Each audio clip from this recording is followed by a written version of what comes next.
You wanted the best. You've got the best podcast. The hottest podcast in the world.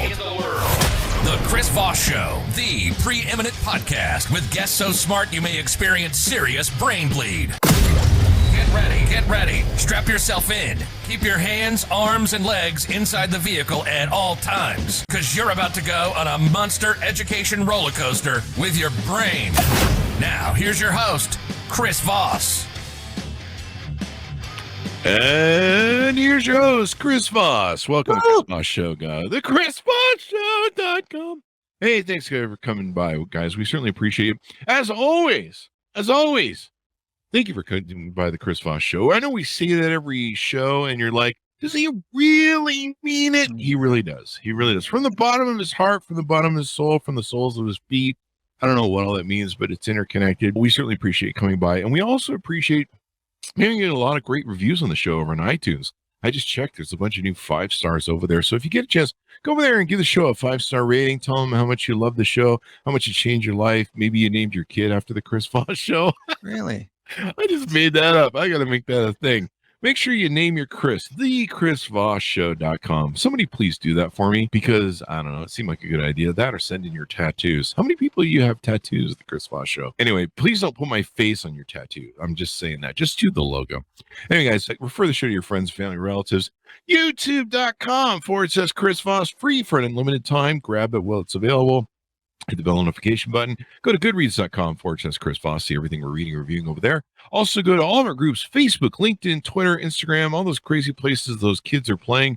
But make sure you subscribe to the LinkedIn newsletter. That thing is going crazy over there. It's even got this audio thing we haven't gotten a hold of yet, but we're working on it, where you can do audio rooms like Clubhouse. Also, the big 122,000 LinkedIn group. Subscribe to that as well. Today, we have another amazing author. I don't know, where do we get these guys? We put them in the Google machine, and we search amazing, brilliant authors to come expand our minds and make us smarter, because I'm about as dumb as a rock. Today, we have Mike Ulmer on the show with us today.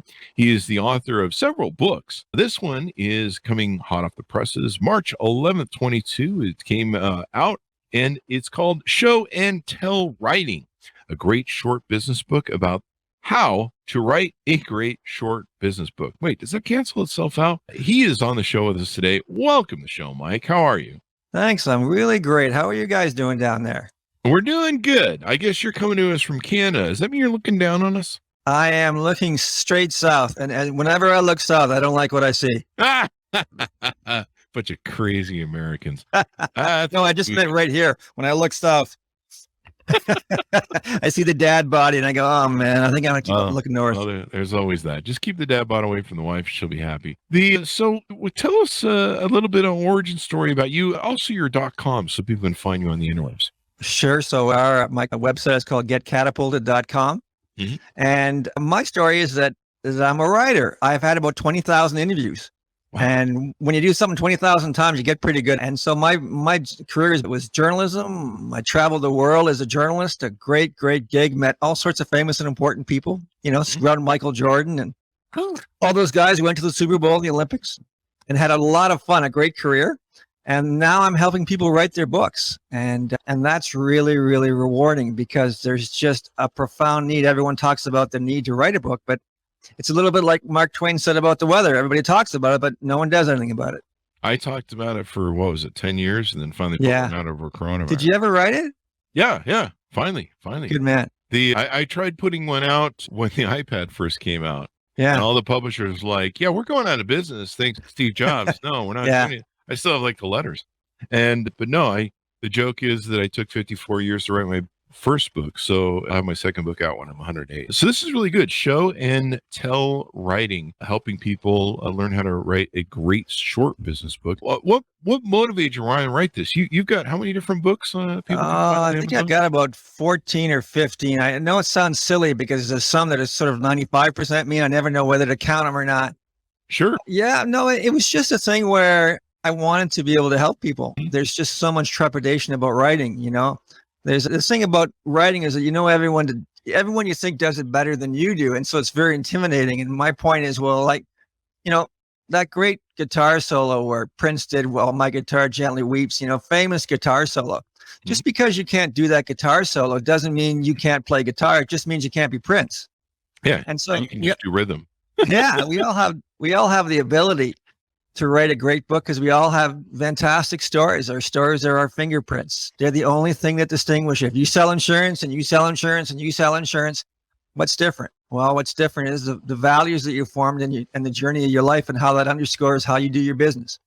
And that can only be told through story. I thought it was because I was pretty. No. Wow. We Canadians are sworn to truth up here. Feels, man. Wow. I know. We hurt people's feelings just randomly up here. I didn't know you guys were so vicious. You guys are usually so nice. I know. That's just your reputation. That's what we want you to think. Oh, wow. Okay. All right. Hey, don't send those brides I hired from Canada back. Anyway, so why a short business book and why not a long business book? Because the first purpose of any book is to be read. And people want a shorter business book because it takes less time to read it. And really, if you're writing 60,000 words, you're padding it. If you can't say it in 15,000 words, stop, because you're just putting air in the tube. Anyone should be able to say everything they need to say in 15,000 words. Yeah, that's what I'm going to tell my editor next time. 15. That's pretty much what my editor did. They took my 60, 80,000 words or whatever it was I wrote, and they handed me back like a page, and they said, they did you a favor. The only thing was keep. They did you a favor. There's that great saying, I forget who it was, that said, I would have wrote it shorter, but I didn't have time. That's the truth. So I know there's a strategy where a lot of people will write short business books. In fact, I have a friend who gave me advice while I was writing mine, who's written like 60, and they're like really small. Like really how small? short, like very small. Like how many pages? They might be. I'd have to go look it up. It's been a while since I talked to him since the book came out, but we used to talk a lot on Clubhouse, and Clubhouse quit being a thing. They're really small. I think they're 5, 10, 15,000. I think they're not. They're really specific too. They're really like, here's how to do a task. But he uses 50 pages or 75 pages or 100 pages type of thing. Might be. Yeah. I'd have to go Google it up. But his key is, and he doesn't charge a lot of money for him. His key is he uses them list builders. Yeah, I believe he makes these cheap, really unique books, and then he uses them to build his list. So inside of his book, he's got a QR code, and he's got like, sign up for my coaching services, and it's really about sense. It's really about consulting and list building. And I was like, wow, because lists are really, a great way to make money. So there's 2 things about writing a book. The first thing is you get most of the value from it without people opening the book. The fact that you have a book is an instant credibility builder. Now, it's lousy if people read a lousy book. The other thing about a book is that the journey of writing a great book, you find out the story you need to tell every day for the rest of your life. Then you write the book. So what we do is we help people write that book. We interview them, and generally it takes about 3 or 4 hours for them to go through the entire process and have the book. Generally, we do deal with clients who have more money than time. But it's that understanding of your life that comes with it and how you got here and what it is you do, and everything you do kind of is in a much more clear focus. And so we tell people, look, we'll help you figure out what your story is, and we'll throw the book in for free, because really the great value is that A, you have it, and B, we've helped you figure it out. Yeah, totally. It's telling people stories is really unique. You mentioned at the beginning about how stories are really what separate us. I didn't learn till I was, I think, 48 or 50, the importance of how stories are. For some reason, I knew how important they were because I collected mine and was kind of like a griot for 54 years retelling my stories. And I didn't realize I was retelling all my stories because I was trying to remember them. I know. My wife will tell you the same thing. Yeah. And it's because she was hearing all your stories and going, seriously, this one again. They say that the wife has heard the husband's stories thousands of times, but the thing about kind of the show and tell thing, Chris, is that what we observe when we see something is far more powerful than what we're told. So if you show someone something and let them figure it out, that's how we're built, right? Our amygdala works, and we take information in, and we have to believe that information is real and we can act on it, right? So if someone tells me that that they're honest, or I see someone do an honest thing, seeing them do the honest thing has far more power.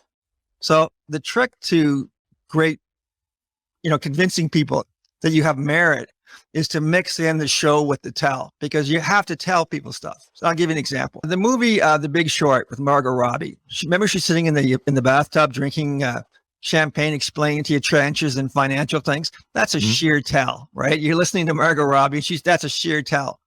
But all things that you observe about someone, maybe they don't even know that you're watching, or a story that you tell about how you stayed at something, or how you stuck with something, or how you valued somebody in your family. When someone hears that story, they're going, oh, okay, this is someone who has these qualities that I look for. And so to show and the tell are both really intermingled. And when you put them both together, they're really, really powerful. And that's how we're built. We have to draw conclusions. Definitely. It's the stories, I realize that stories like movies, film, TV, it's how we learn. It's how we learn, how we track stuff. I just never realized how important they were, but I was carrying out these stories and just madly telling them to everybody. And I was starting to forget a lot of them, which was the sad part. Back when I had all my companies and we had a ton of employees, hundreds of employees, I've had thousands over the years. I could have written like 4 books on employee stories about all the craziness my employees put me through. And I never wrote them down. And unfortunately, a lot of it's gone into the ether. But, the fun part is now that there was a big relief when I wrote my book, and it's kind of half a memoir, and I put my stories down. There's been a big relief in my brain where my brain's like, finally, we got that on paper. Isn't that interesting? You needed to tell that. I needed to put my mark. It's a weird feeling that I got, that it's like, hey, I just did something that's going to survive me. Yeah. And it's going to be around at least as long as Amazon's around. There is an element of immortality, to it. When you have your book, you're showing those who come after what it was about, and you're telling them in real time. I did a book. I got a lot of books, so I'm in all sorts of libraries and people's homes, and it's awesome to walk into a library and find your book. It's cool. I've spoken to about 20,000 kids about writing, and they give me entire schools. And I go and I talk to them about writing. We talk about different elements of writing, about rewriting and about editing and stuff like that. And it's just the best. It's just the best to have. So I know what you mean. Having written a book, there's a great saying by Dorothy Parker who said, I don't like writing. I love having written. Yeah, because the editing process, oh my gosh. That's true, because writing is really hard, man. I mean, writing is hard, because as soon as you get a little bit better at it, you can't cheat people with the stuff that you put out yesterday. Right? So you have to make it better. So the bar is always climbing.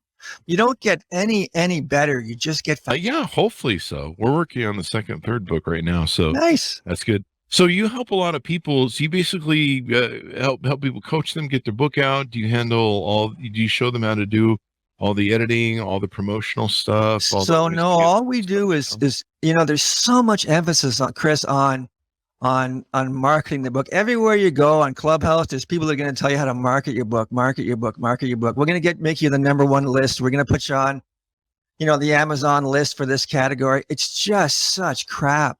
Write a good book. Okay. Every great business book has 3 pillars. Okay. And here's what they are. There's a great proposition that really gets your attention, like the 4-hour work week, right? Something that twists your head over when you're walking by the bookstore and says, I got to look at that. It can be anything. It can be How to Win Friends and Influence People, which is a great title. But there's got to be something contrarian about it, something that really promises a benefit specifically to you. Who doesn't want a 4-hour work week, right? Who doesn't want Time Management for Mortals, which was such a good book? So it has to have a proposition, and then it has to have a backstory, your backstory that validates the proposition. The backstory shows the character of the writer. If you read something and the guy says, well, it came to me one day, or you read something and the guy says, I worked at this for 15 years. I had 3 false starts, 2 businesses, 2 divorces, everything went wrong. Finally, I figured out, who do you want to buy from? You want to buy from that guy because you know that he's got miles to show for it. So the backstory illuminates character. And then the third part of the book that you really have to have is tips. You have to have lots and lots of tips to help your writer. So every book needs those 3 elements. And the tough one is finding the proposition, because so what we have to do is go back into your story and just find stuff in your life that led you on this journey and figure out how you got here. So it takes a lot of conversations. It takes sometimes 2 or 3 hours to help you figure it out. And then when we do, the rest of it's easy. So what you're saying is a lot of people probably have books in their heads. They just don't realize it. Everyone has a story, man. The problem is that people are, it's not that they don't realize it. It's that they're scared. Oh, wow. We've been told by teachers, by adults, that our stories aren't worth listening to. There should be a 7th circle of hell for teachers who tell kids that they can't write, or they can't sing, or they can't do anything.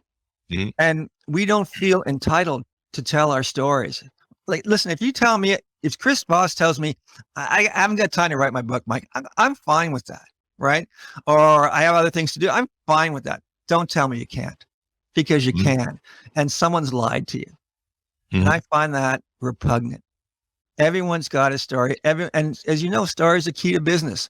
So that most people are scared to tell their stories is blasphemy to me. What about do people need a? Well, let me back up to this to touch on your point. You know, I went through that. I've been telling my stories for a lot of years, so I've really tried to perfect them as best I can. Yeah. I'm reading the Moth book. We had them on the show from the Moth, the group. I love that book. That's what drew me to your podcast. Oh, really? Awesome. I like a couple years ago or a year ago. Well, I think it was after I got the book done, because I've got to go do the speaking tours bit. And I'm like, I want to tell better stories. I think I tell good stories, but I want to be best at it. I go, who's the best? And they go, the Moth Group. Yeah, the Moth, wonderful. And so I looked them up, and then like 6 months later, I get contacted from Random House or whoever and Penguin, and they're like, hey, you want to have these guys? I'm like, holy shit, yeah.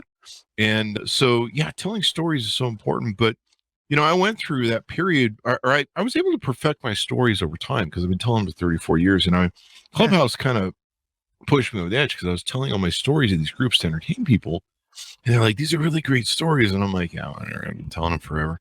And so as I was writing the book, I had those thoughts, like, I'm like, this is a lot of work, and I can't believe, like, is anybody going to buy this and read this? Like, is anybody going to care?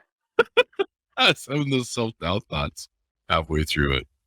So people go through that, where they have this. Everyone, we all feel that. Everyone feels unentitled. Everyone feels that their story isn't worthy.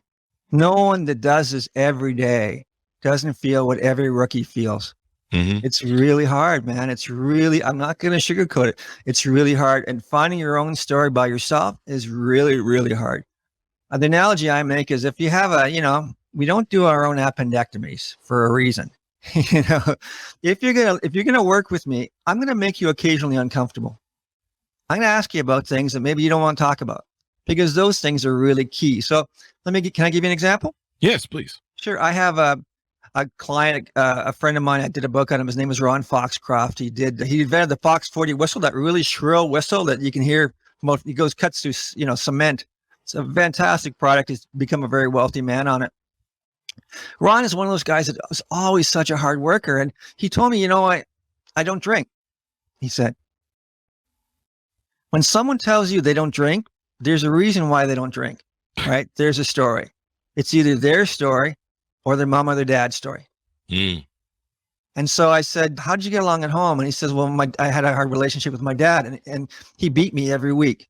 Just regular, he would beat me. And he was a mean drunk. And he had this, he would say, I should have, I would have, I could have.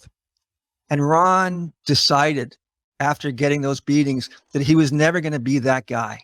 That he would never say, I would have, should have, or could have. And he became this fantastic entrepreneur. That's not a comfortable story to tell, but it's key to understanding who Ron is. Ron would not volunteer that story. Naturally, I wouldn't either.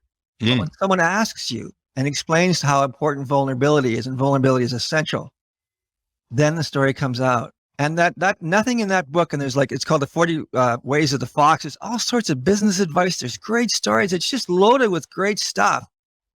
People talk to him about the fact that his dad beat him, and my dad beat me too. And that shaped my life and gave me the sense of, so I never drank. Everyone tells a guy, I never drank. I don't drink. And generally sons or daughters of alcoholics either drink or don't drink. Yeah. And so that's such an informative really super important detail that he wasn't comfortable sharing. And that's why sometimes you need someone kind of pulling it out of you. Yeah. I mean, ask the hard questions. I mean, these are stories, are life lessons. They're, we don't get a manual in life. Like no one has, unless you got one. Do you? No, actually I have several. I wrote 14 manuals. Well, you wrote them. Yeah. You didn't get handed one, right? No, I wish I could. Still wait. Mine's in the mail, I think. So, we don't get handed them, and that's how we learn. We learn through stories. Like that's how we're wired to do. So we're wired to draw conclusions from what we see, what we perceive, and then third, what we're told. Mm-hmm. And so we're wired for someone to be able to tell you, hey, Chris, go out, turn left at the front of the cave. There's a big stone there. Knock a big piece of the black stone, take a reed, stick it on the back, come back. You got yourself a spear, sharpen it on the black stone, come back. Okay, that's great. So you have to observe that you have to be able to recall that information. So that's why we're still here, because 99% of the species on Earth aren't. It's the ability to do that, absorb that story and take action from it that separates us from every other species. Yeah. But when you come back with that spear, I have to be able to look at you and figure out what you're going to do with it. Mm-hmm. And so it's the ability to discern body language. It's the ability to draw a conclusion from the way you're standing, from the way you're looking at Gorg next door to me. All those things so I have to be able to absorb information, but I also have to be able to make a judgment based on all those other clues. And that's what showing and telling is. And you talk about short books. I remember I had one author on, and I was planning on writing like 100,000 words or 150,000 words. I think I was shooting for 150. And the first 35,000 were easy because I had these stories I'd been shaping for like 50 years. So I pounded that out like overnight. And I put my book out in 3 months, it was 3 months of writing, and then a month or so of editing, hell. And then I think we waited for like a 2-month pre-promotion site. And I had a guy on the show, and he was published by a major publisher, and he's like, yeah, it's only 50,000 words. And I'm like, really? I was going to plan on writing 100,000. He goes, no, man. He goes, my publisher's like, no, throw all that crap away. He goes, I wrote 110,000 words, cut it down to 50. People don't have the attention span for it anymore. He goes, make it a second book. You've got to make it a second book. You've got to be pumping air into the tire if you're going to 100,000 words. There's just no one that needs 100,000 words. We don't have time. Yeah. You know what? It's a disservice to the reader. They want fast, disposable, fast information, just the same way we do. Mm-hmm. So, tell them that one thing they have to remember. Can I give you an example, Chris? Yes, How are you doing for time? So we're fine. Okay. So here's an example. Here's a book idea. It's a fictional thing. So a guy's writing a book about planning. And he's goes to all sorts of financial planning, and he recognizes, because every day people come in and they tell him, I don't care who's going to implement my will, but I want to make sure the government doesn't get it. So they move around who the beneficiaries are. They move around who implements the will. They do all this stuff, and the result is chaotic. Families are destroyed routinely, right? It happens all the time, because they're so obsessed with beating the inheritance tax. Okay. Mm-hmm. The IRS reports that less than 2%, even less than 2% actually, of the wills in the United States generate an inheritance tax. The boogeyman does not exist at any measurable volume, right? The financial planner understands that. So he tells his clients, look, don't do that. Figure it out. You're worried about a tax that you're probably never going to have to pay anyway. Don't destroy your family. Mm-hmm. Okay. That is an example, a hook, a great hook, a great proposition. That then the person says, I did this for 15 or 20 years. I saw so many funerals. I could just pick the people out. You're going to fight with you. You're going to fight with you. They're going to screw this whole thing up. I went to see it over and over and over again. And finally I said, I can't take this anymore. I found out that only 2% of the population pays inheritance tax. And I realized this had changed my life and it would change my practice. Okay. Wow. That's the backstory. Okay. The third element of the story is my dad was a very ethical man. And I would go to insurance. He would have people over, and I would listen. He knew people in the insurance business, and he would have people over, and they would advise the insurance company to settle, to pay the claim. And my dad said, yeah, it was really important for my dad to do the right thing and say the right thing. And I guess when I think about it, that's why I am the way I am about this. Mm. Okay. We're there.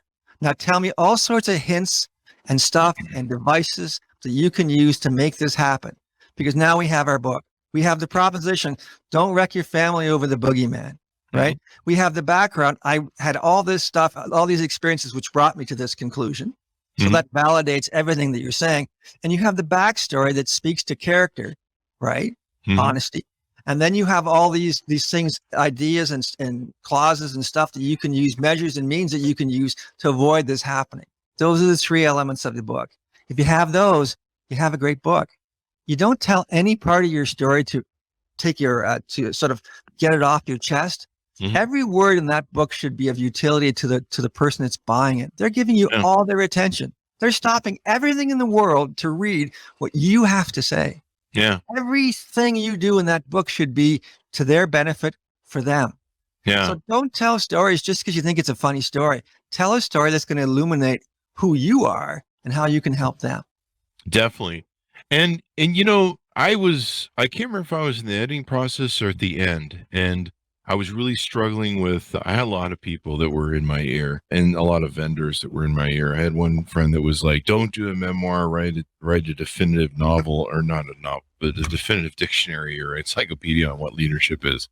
And I'm like, oh my God, like, Peter Drucker style thing on leadership. And then I had all these great stories that we'd gotten down, and, I was just all over the place. It was a fight over the structure of the book at that point because I didn't do a pre-structure. I just started slamming words, and then we shaped the mold from there. And I was really almost to the point of throwing the whole thing out, which all my author friends are like, you're almost there then. You're at the good point. And I'm like, are you kidding me? I'm ready to burn everything and just go. I know that feeling, man. Yeah. And they're like, you're almost there. When you have that feeling, you're almost there. Just go a little bit further. And I remember a friend of mine in England, she wrote me, and she was a multi-book author. And she says, listen, man, somebody needs to hear your story. There's somebody out there that needs to hear what you're writing, and they need it. And you're the only one who's going to connect with them. You're the only one who's going to save them from whatever their problem is. They need to hear your story. You have a mission that you need to deliver your story to those people. And if you don't finish that book, you're going to screw that person. And then I had about the same time, I had another author, and that saved me that night. I was like losing it. I had another author who came on who works with the big publishers. And she talked about how one time she was at a book signing, and this gal came in, and this gal had been in prison for several years for something or other. And she talked about how her previous books, they'd had them all in prison, and they used them. And I think they were just novels, but they used them just to inspire themselves and be better women. And they created like a book club group with her books, and they all read them. And many of them were leaving prison because of some of the influence of being better people. And so when she writes, she keeps a picture of that gal. She sent her a picture of her in her orange jumpsuit. Nice. So she focuses on that. And that really makes a big difference, because then it's not so selfish. While I'm writing a book for me, you realize you're writing a book for other people. It's not a wank. Everything rule number one, if you could see the chalkboard behind me, rule number one is everything you do, you must do in a spirit of love for the reader. Everything you do, you are doing for the reader. Everything. And so the problem with writing a book, as you found, Chris, is that what's here is good, and what's here is good, but what's here is ego, and what's here is you want to sound better, smarter than you are. And what's here is a little insecurity. So by the time what's here and here gets to what's down here, it's corrupted. And the real hard part, there's 2 real hard parts. The first part is to keep your ego out of it and operate in service to the reader. That's really, really, really hard. And the second part, and you discovered this as well, Chris, is that if you wrote the book you thought you were going to write, you wrote the wrong book, right? It's the journey to the book, to the conclusions. Yeah. That's what gets you there. Don't write a book about what you know. Write a book about what you're learning. Yeah. Right? I really took it. Do you recommend people do like a pre-form on the book, like pre-plan the book? Because we didn't. Really? No. Oh, okay. No, because once again, you're putting yourself into a spot. You can ask yourself a couple of questions. Like a great question, if you're going to write a book, is what is the one thing about your business that would surprise somebody at a party?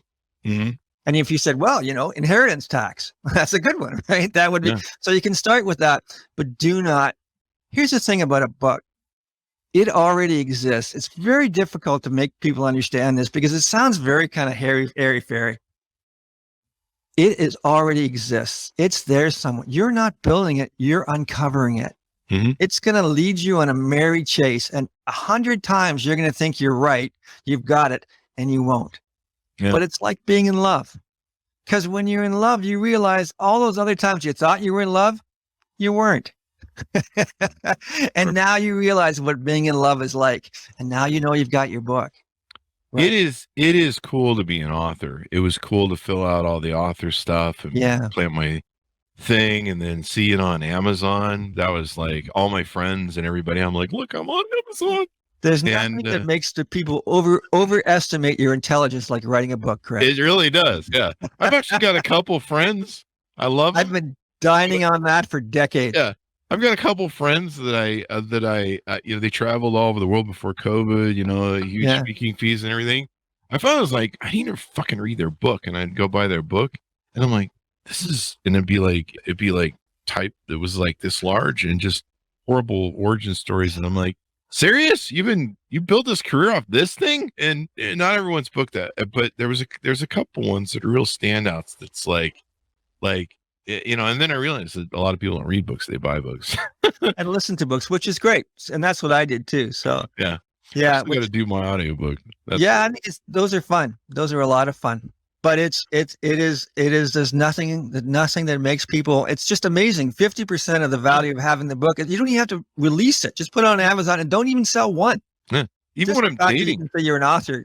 Even when I'm dating, women are like, "You're an author?" I can't believe you date. Really? Yeah. Well, I couldn't afford all the divorces, so I never got married. I'm still saving up for my first divorce. How many times have you been married, man? I was engaged twice, never been married. Yeah. I tried. I putted up to it and looked at it and went, "This is going to end in less than 5 years. I can tell." So. No kidding, eh? Yeah. So you did the cleaving, you did the breakup. Yeah. I usually leave.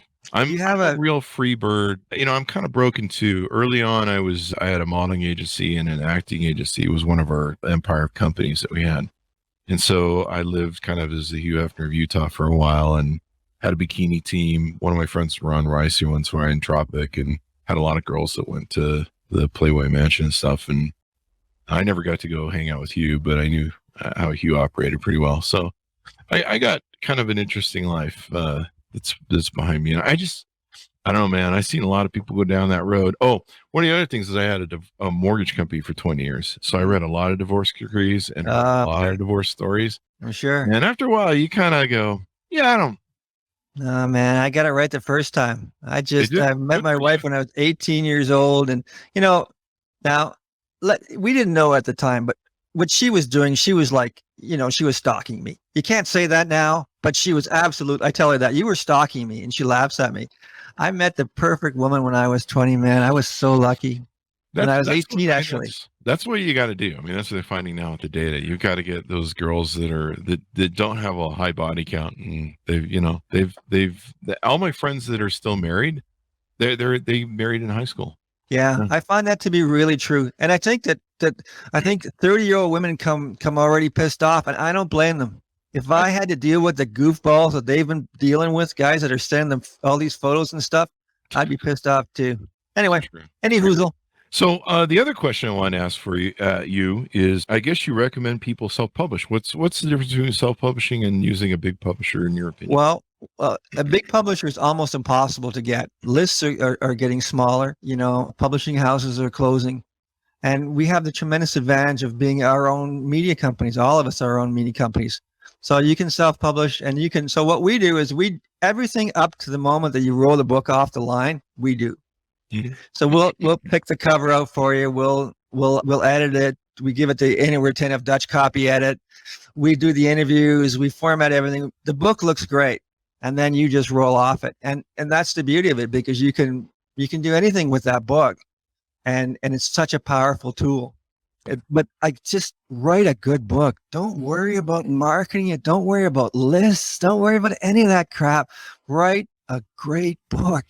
Everything else will take care of itself. Yeah, I mean, you can get a good speaking career going. It's like, I remember even doing speaking, people would always be like, "Do you have a book?" And you're like, "No." And they're like, I was really lucky too, because I was shooting for publishers, and I was hoping, because we have so much. I mean, we have a great relationship with all the publishers. They book all their people on our show, and I'm like, maybe I can find an in or some way to make this work. I'm already friends with the part of it, the editing crew, and so, or at least the PR crew. And so I was going to shoot for that. And I had one of my friends call me up, who's a very large name. And she got a fairly good offer. And she's like, don't do it. Self-publish, and the control that you have over copyright. And, if I want to go back and edit something, I can do it. Yeah. It's really great.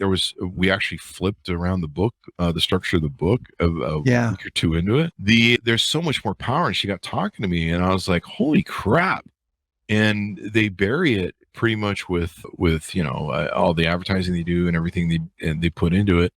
Trying to get beyond your advance is quite low. And I was kind of surprised too as to the advances. And I was like, I can make more selling that book and speaking than those sort of advances for somebody who was like nobody. And they're advancing you your own money, man. And so, royalty is like somewhere around 12%.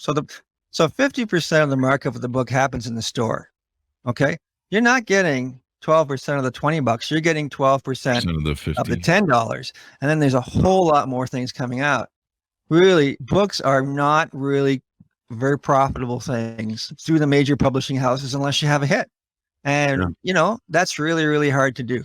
So, and so rather than take that 1 in 1,000 chance, write a great, awesome book and use your only social media, all the elements that you have, because we are our own media companies, to promote that book and have control over every word, every comma, every syllable. Yeah. You can go back and change it. You can go back and edit it. You can cut it into pieces. Once you give away that copyright, anytime, like my friend was like, I wanted to go change something. And a lot of times you don't get to pick the cover of your book. You don't get to pick the title. Sometimes a lot of authors will tell me, in the green room, they're like, I didn't even get to pick that stupid title. No, I know. I'm like, people give me a bad time when I was picking the cover of my book. And I'm like, I'm going to have to look at this for the next however long I'm alive. Yeah. So I don't want to be in a book signing, hating myself, going, I hate this cover. Why the hell did I do this?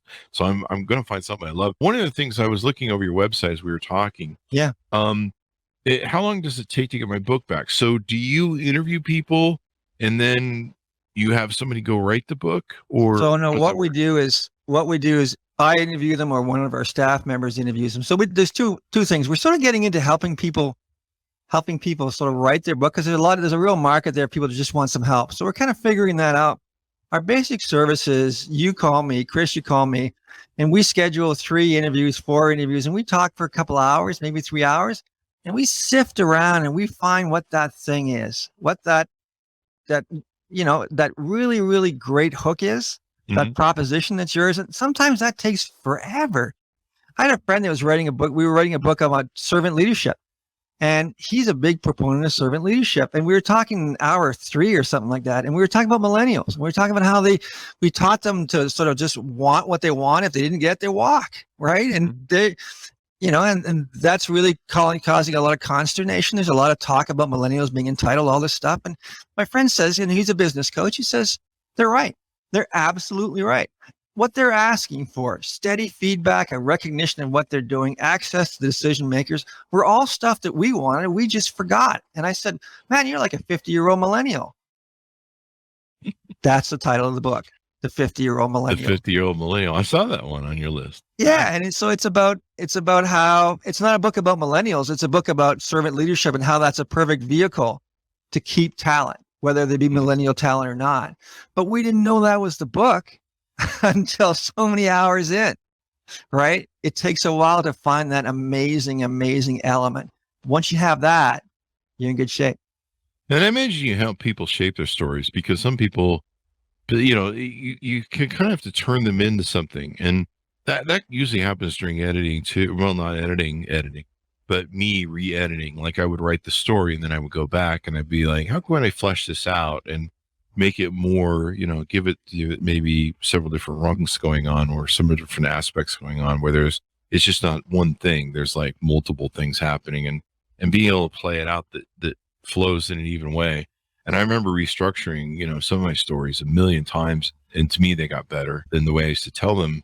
And of course, the telling it in a book format is a whole lot better than just telling people a story, because there's a lot of nuances and a lot of kind of segues that kind of offshoot. Sometimes you can put that in the book, but people don't really like to hear that in a verbal story, at least in, I don't know, my opinion. But yeah, as we round out the hour, anything more you want to touch on or tease out about what you guys do in your service and the book? No, that's really kind, Chris. Really, we're looking for people that know they want a book, want to write a book, and just don't know how. They don't necessarily feel entitled. Maybe they have a bit of money because they weren't spending over COVID, and they want to push their business to the next level. Maybe they want to get into some speaking engagements. Maybe they want. The other great thing about a book is that you know what your story is, as I mentioned, for the rest of your life, and you can spin all your social media content out of that, right? Yeah. You've got your story, you've got the book. The book is your script. That's it. You're done. Just excerpt from the book and riff off your book. Never have to worry about what your social media is going to be again. Yeah. It's pretty handy. That's a pretty handy thing. So the name of the website is, as I do the shameless plug, is Get Catapulted, CATAPULTED.com. Mm-hmm. And if one of your listeners just wants to talk about it, we just book a 15-minute call and we explain the process and we kind of kick around their story, and maybe I can help them. And if we can just send them on their way with an idea or two, and that's enough for them, well, then that's enough for me. There you go. Lots of good comments. People have been loving what we've been talking about. The other thing you touched on is when you do a book, it's a great business promotion. Like we just had the meetup.com CEO on. He was promoting his business. I think there's a GoPro or 1-800-GO trash guy or whatever. We had another guy on who's a blue collar guy who talked about how to become a multimillionaire in blue collar business, which no one really talks about. Like chasing back.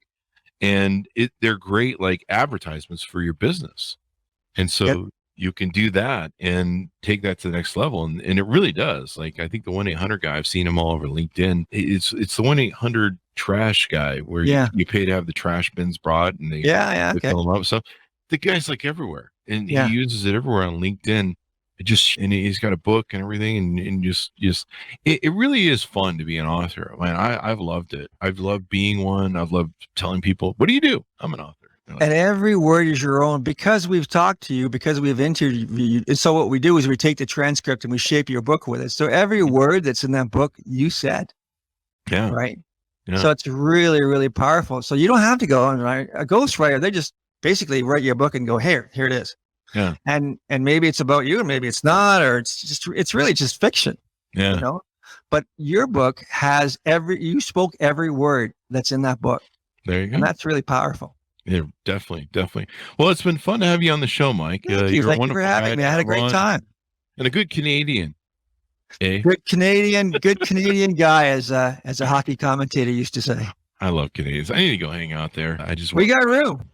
Yeah, that's true. You do. You got plenty of space. I need to go see Geddy Lee and Alex Lifeson up there and throw rocks through Nickelback's windows or something. Boy, there was almost a national day of mourning when their drummer died, when Neil Peart died. Yeah. He was extraordinary. People love Rush, man. People love Rush.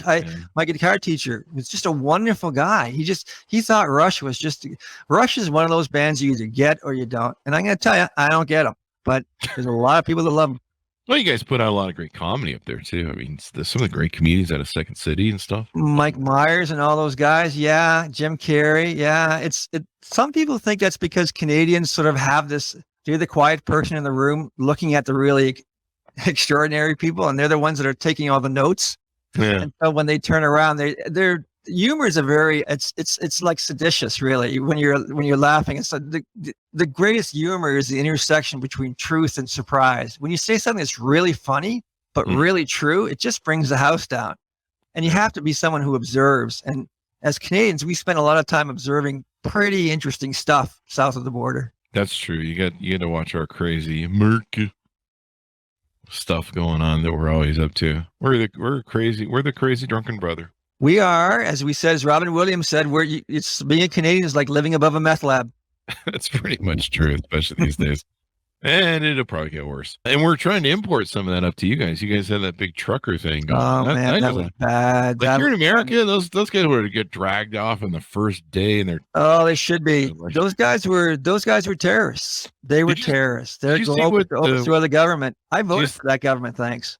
Did you see what we did in California when they tried that? What'd they do? They egged the crap out of the trucks when they passed through town. They got egged. They had to leave because they were getting. I'm okay with that. It was kind of, but yeah, those trucks sit there for that long was just amazing to me. I'm like, here in America, man, we tow shit. We don't fuck around. Well, the thing was that they came and they came into a milieu, a country. There was no precedent for that, right? And so they had no natural predators. Here in America, we have lots of natural predators. There you go. We are the natural predator. That's why we waited for 3 weeks until we got rid of them. I guess it's so polite. Here in America, we're just like fucking be assholes to everybody. That's how we're gonna die. Man, I don't agree with that. I find you and I were talking earlier, man. I think that there's so much good there. I really do. Well, I think President Obama said it the best. He said the American democracy is not perfect, and there's something in our Constitution. What does it say? We're striving for a more perfect union, and that strife never seems to end. He goes, but we tend to zig and zag, and the hope is we always zag back. So anyway, thank you very much, Mike, for being on the show. We really appreciate it. Thanks for coming by. Great fun. Thanks for having me. There you go. Thanks to my audience for tuning in. Go to youtube.com/Chris Voss. Hit the bell notification button. Go to goodreads.com/Chris Voss. See all the groups on Facebook, LinkedIn, Twitter, Instagram. And remember to refer the show to your friends. Thanks for tuning in, and we'll see you next time.